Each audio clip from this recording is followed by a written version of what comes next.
I'm Carol Reynolds, and this is Wind Notes with Professor Carol. I'm here at the Great State Fair of Texas, where the U.S. Marine Drum and Bugle Corps is performing during the duration of the fair, and I am here with one of the members of the U.S. Marine Drum and Bugle Corps, and this is Sergeant Kyle Baker, who is representing his wonderful ensemble and has taken a few minutes away from rehearsal and your very busy schedule to talk with us about what you're doing here at the State Fair of Texas. Yes, ma'am. Well, what are you doing here at the State Fair of Texas? Well, we're playing music, man. We're trying to spread the Marine Corps word to folks who don't get to see Marines too regularly. You see on CNN, you see news about our troops overseas. We try to give the audience a real experience and represent the Marine Corps to those who don't get to see it too much. And so how do you actually do that in the fair setting? Well, we play over at Marine Corps Square. We put on about a 45-minute concert. We play about 10 selections, give or take. We feature our drum line, we feature our horn line, we have soloists. We play a variety of different songs, traditional marches from Sousa all the way up to contemporary, modern day type of charts, stuff like that. So try to get a wide range of music going on. And you wear those fancy red uniforms, yes? Yes, we definitely are very distinguishable by our red coats. We're the only musicians in the United States Marine Corps that wear the red coat, us and the President's Own also. I see. So every other Marine Corps musician just wears their traditional uniforms, their dress blues or whatever, but when we were designated the Commandant's Own, we got the scarlet tunics. Well, they're very impressive. I saw you all coming back a moment ago from a performance in downtown Dallas, I think it was, yes? Is that where you all? Yes, ma'am. And that must have been exciting for people who stumbled onto that. Oh, definitely. Well, what is a drum and bugle corps? What differentiates us from the band is, obviously, the only instrumentation we have are drums and bugles. We have our percussion section, which play on traditional marching percussive equipment. But our bugles, they're conical horns where starting from the lead pipe on out, what traditionally makes a bugle is it gets larger as you go through all the tubing. With a trumpet or a concert euphonium, something like that, the bugle opens up at the end of the bell. So that's the real difference between a bugle. They're also in the key of G. The whole way across, all the way from our contrabass bugle to our soprano bugle, is all in the same key.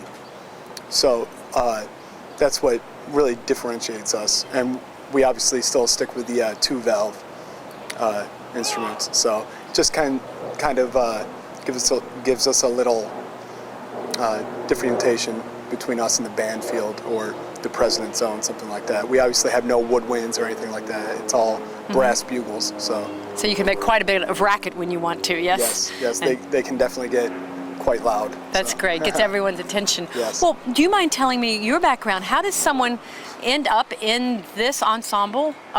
You maybe didn't start out thinking that's what you would do with your future. Right. Well, I came in right out of high school. I auditioned while I was in high school, my senior year.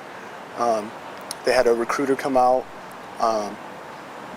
played off my scales, selected piece. I had to sight read some stuff. About an hour-long audition. They ask you a bunch of questions and stuff like that.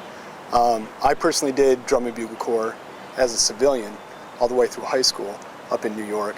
So I was very interested to see how doing drum corps as a job would turn out. So when I heard about the Marine Drum and Bugle Corps, it's the only drum and bugle corps in the armed services, I was obviously interested in the military. I didn't know what I wanted to do yet. So when I found out there was a drum and bugle corps, I obviously jumped at the opportunity. So I auditioned, they accepted me. I had a slot waiting when I got here. I went to boot camp, a nice little 3-month vacation down in Parris Island.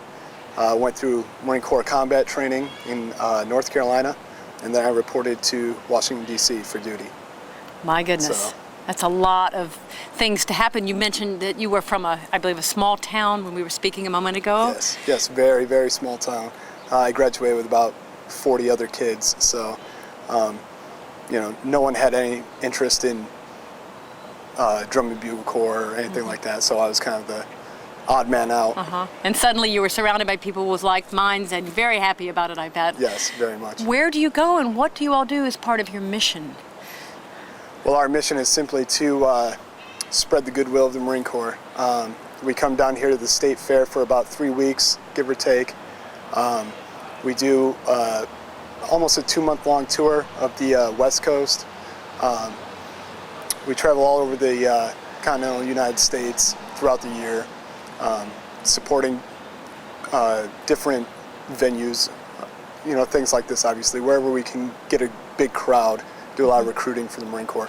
We don't necessarily recruit for ourselves. It's just trying to, get kids to be interested and, find out more information if they're interested in joining the military in general. So, do you think people these days are surprised to find out how vital and far-reaching the musical ensembles in the military are? Well, I think we give a little different taste to the traditional marching band military musicians. You always see them, walking around and doing traditional marches and stuff like that. And not a lot of kids like to hear that stuff nowadays. So that's why we try to throw in, contemporary type stuff, things that people can tap their feet to and recognize off the radio, things like that. So and someone arranges all those for you? Yes, our director, Chief Warrant Officer Dix, he arranges all the music specifically for us because obviously of our instrumentation.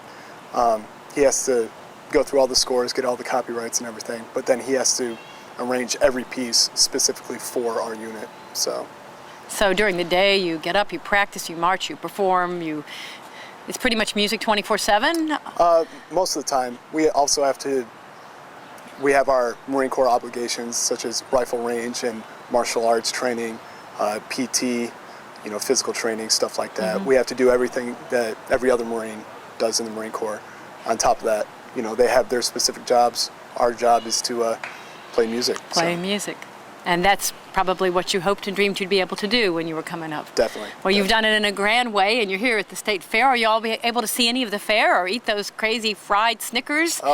We definitely, we get some time off, and we like to go out around the fair and check out the new things every year. But there's also the good old familiar things that we look forward to seeing every year, too. What's your favorite food at the fair? Or do you know? I'm pretty partial to the corny dogs. So. The good old-fashioned corny dogs. Well, we're pretty proud of the State Fair here in Texas, yes. And we're very proud that we can have the members of the U.S. Marine Drum and Bugle Corps here, making it a much more special fair than it would be otherwise. And I thank you for your time. Thank you, ma'am. Appreciate it. Thanks. I'm Carol Reynolds, and this has been a special edition of Wind Notes. We'll see you here at the State Fair at the concert.